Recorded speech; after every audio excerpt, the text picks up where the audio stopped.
Would you look at the time? It is time for another video. Good day to you, my fellow adventurers throughout time and space.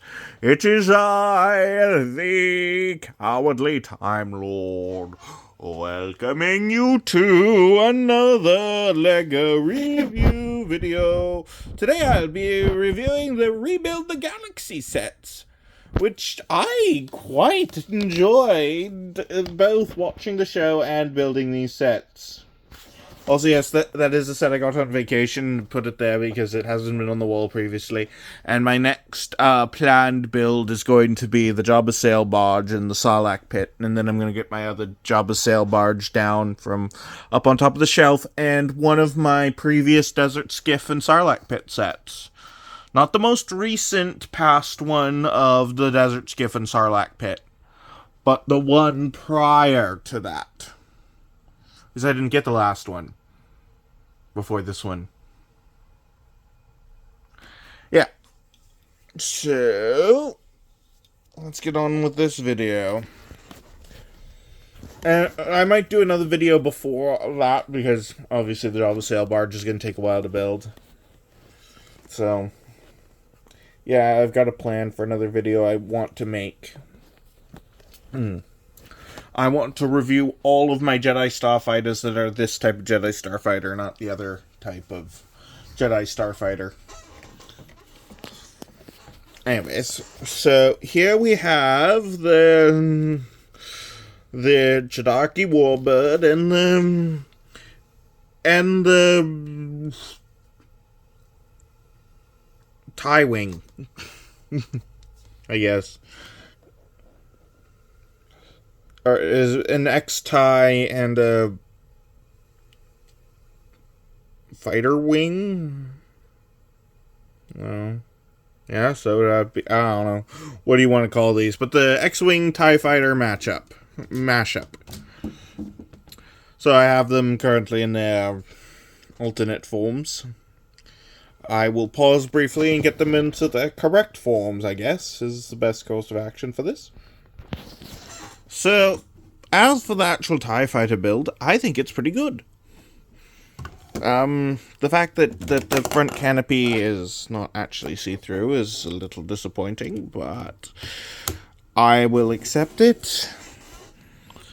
Overall, the build is pretty darn good. Like I said, just the front canopy not being actually see-through is a little disappointing. The X-Wing, well, not the best X-Wing that has been made in recent years. It is still pretty good. And this is what it looks like with the S-foils in attack position. Just another great X-Wing to add to the collection. And, oop, what just happened there? What in the world just, how did this happen? I have to repair. Sorry, pausing again. Well, I can definitely say I've come with a complaint for this set. That took way longer than I thought it would to repair the landing gear and put it back on. So, I will say that I'll say the wings are not the best, not easy to repair if they break off, which can happen. It wasn't easy to put them on in the first place, and then with that landing gear issue I just had, that problem just got very exasperated. Yeah. Anyways, let's get on to the figure, shall we? So here we have Sigriebling, I think is the character name. With the cornerstone of the galaxy, his Ion Storm staff. Very cool character. Griebling, of course, named after the term of all the little details on the outside of a build like that. Then we have Yessi Scala, of course, Scala being an old Lego theme aimed at girls. Then we've got the new X-Wing fighter pilot. I love the design. I genuinely love the helmet and just the way it looks. It looks so cool. Very cool Lego Rebel pilot helmet. And just a cool looking... Well, I guess that's really all that's unique to the figure, so... But yeah, it's a cool looking Rebel pilot. Standard TIE Fighter pilot that we've been getting quite a bit recently. Nothing to super cool there. Then we have L3G0. I'm pretty sure is I can't check the box. So, but yeah, the point is it's Lego. I know people have been calling the McDonald's droid, but it furthers my belief in saying that the astromech droid from that recent the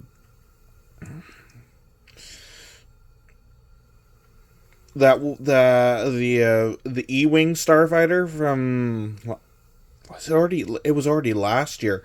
The E-Wing Starfighter astromech droid should be 1K3A IKEA. Anyways, very cool.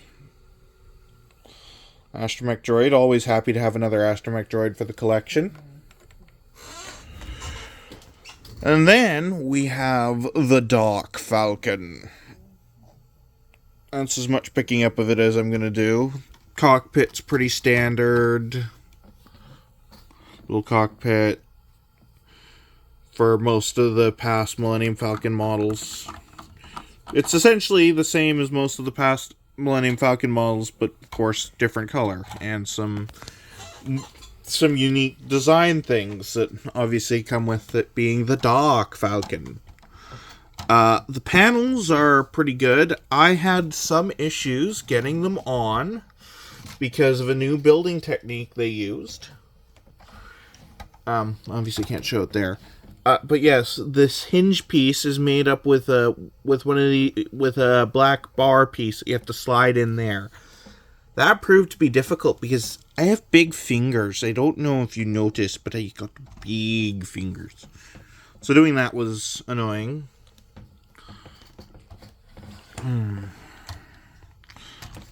So as you can see, there's a whole little computer set up there in front of the throne. Darth Jar Jar's throne, the true Phantom Menace all along. You can move out the throne. There's a Sith crystal hiding behind. Slide that back in. And slide that back in. But yes, it's essentially what you'd expect out of a Millennium Falcon design, just made to look evil.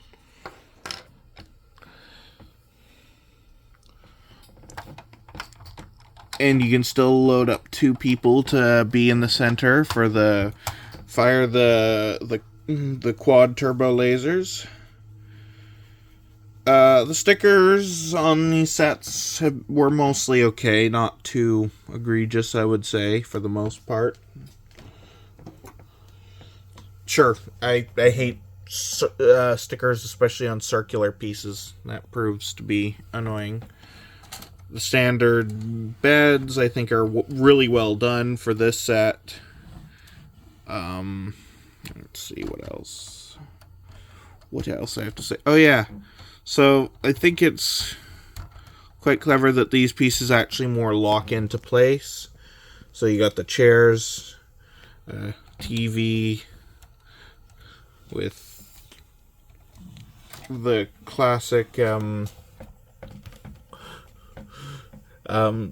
chess game, but now it's on a TV and it's a video game with what is clearly supposed to be a PlayStation.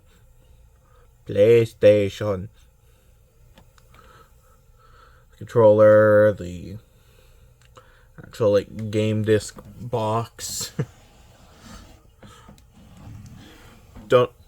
the dock engine kind of design is quite cool. Then there's a whole like coaxium crate, and then of course the prison cell. This version of the Falcon has a prison cell. Let's see. It's a bit difficult to get it off and on there because of the overhang, but the overhang needs to be there. So, yeah. It's quite good. Quite good indeed. But yeah, it's just the Millennium Falcon, an average Millennium Falcon set with a few kind of neat, unique details to make it evil.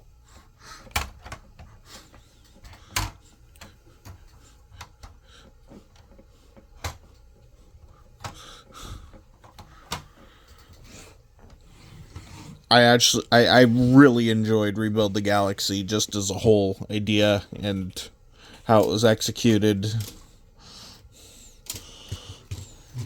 I think it's some of the best Star Wars content in years. Well, I can't say that because the Andor TV show is amazing.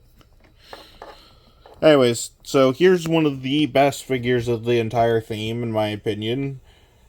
Jedi Vader. From some legend stories. Oh, and also another thing I wanted to talk about is I think it's gonna. I was like, Erg, where am I gonna put these figures in terms of where they belong in my collection? Because they're just so odd. So, Bounty Hunter C-3PO is gonna go in my Bounty Hunter box. Actually, I'll just go over them at the end when I organize them out into where I think they belong. As terms of figures. These I keep my bins very well organized. So, and of course we've got Beach Luke, who looks amazing. But yeah, Jedi Vader, just an awesome figure, and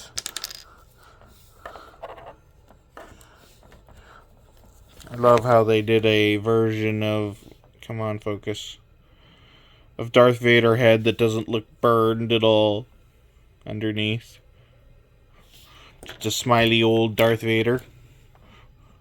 Very cool. Then we have Darth the Devastator, as he called himself. Again, another great looking figure. Love the arm printing on the kind of mechanical arm look to him. Actually a very intimidating villain for as much as it was a Lego villain. Of course, Darth Jar Jar. He's gonna hurt ya real bad, ya. Yoom, yoom, yoom. So awesome. Just, you gotta love it. You gotta love it. Quite a cool torso, and just very, very much what everyone wanted. Just from an absolute meme of a character. Then we've got Sith Rey, which, again, was a figure that I know a lot of people wanted, as much as they don't like the movie that she's originally from. This figure is awesome. Just wish the lightsaber piece wasn't a pair of binoculars.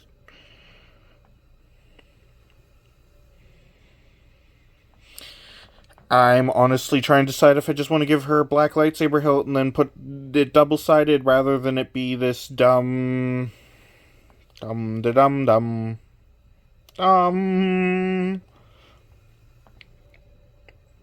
binocular hilt. Tell me what you think below. I also did a custom weapon for the Bounty Hunter C-3PO.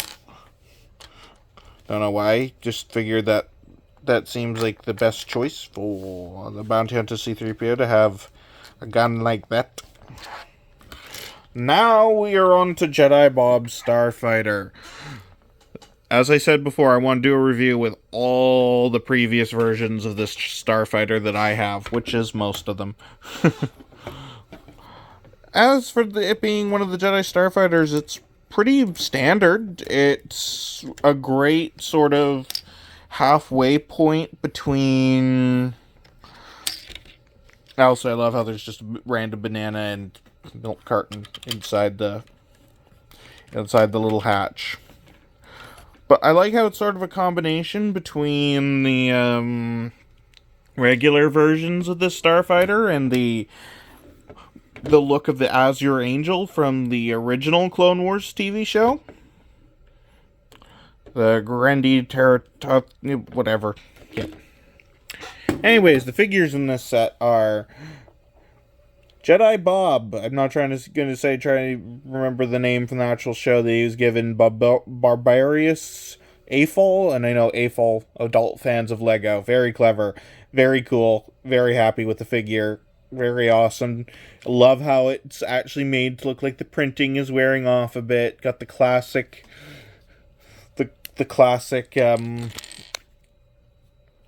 head printing again, just enough to make it look like it's an aged minifigure. Come on, and then the new expression,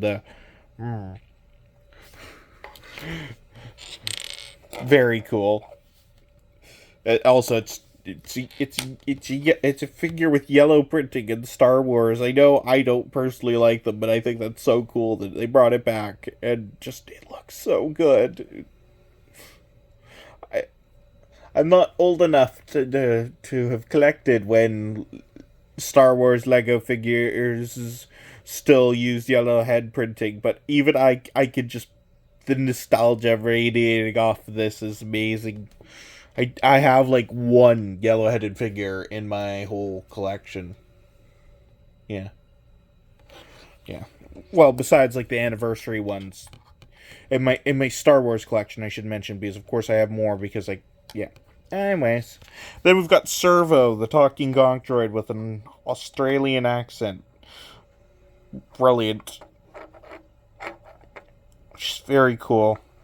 Always happy to get more gonks. More gonks, more astromechs. The more the merrier. They're amazing. And then, of course, Akbar Clone Trooper. I mean, sure. Why not? It's funny and it's very much worth it. And I'm planning on getting a second one just so that I can have two. Tell me if you think I should get more. I probably will if I come across them. So, now let me go over where these various characters are going to end up in my collection. So, since the timeline does get all messed up, it's hard to place where these characters belong on the actual Star Wars timeline. Darth Devastator will go with Darth Rey into the bad characters of the sequel trilogy. Darth Vader will go into the same bin as good characters of the Rebel Alliance era. Because I know that like, technically this X-Wing would be the X-Wing from the beginning, which is sequel trilogy, but it's a original trilogy X-Wing, not a sequel trilogy X-Wing. That's my argument. Of course, he goes into the Empire bin. These two go into sequels with that Luke. Darth Jar Jar goes into villains of the prequels. I'm probably going to get rid of the coaxium container that he's holding for some reason. No idea why. Doesn't really need to be holding coaxium. Jedi Bob will go into the Jedi of the prequels container. Even if I would prefer to think of him as being from a pre-Disney era of Star Wars sequels, if you catch my drift. Servo, of course, goes with the main characters over there, and he will go over in my clone bin. So, Empire, good guys of the original trilogy, good guys of the sequels, Bounty Hunter, sequel trilogy villains, prequel good guys, clone troopers, and then prequel bad guys. That's how I'll start out these figures into my collection. I enjoyed the whole that whole thing so much. And here are the anniversary figures right now. And yeah, I think that Rebuild the Galaxy is just a good time for Star Wars fans and Lego fans, and especially Star Wars Lego fans.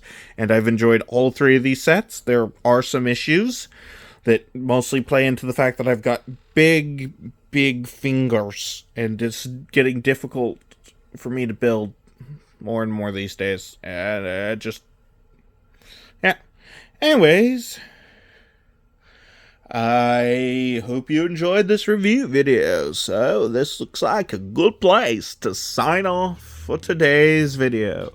This is the Cowardly Time Lord signing off and saying, have a good day, or whatever time it is, wherever you are. Bye-bye now.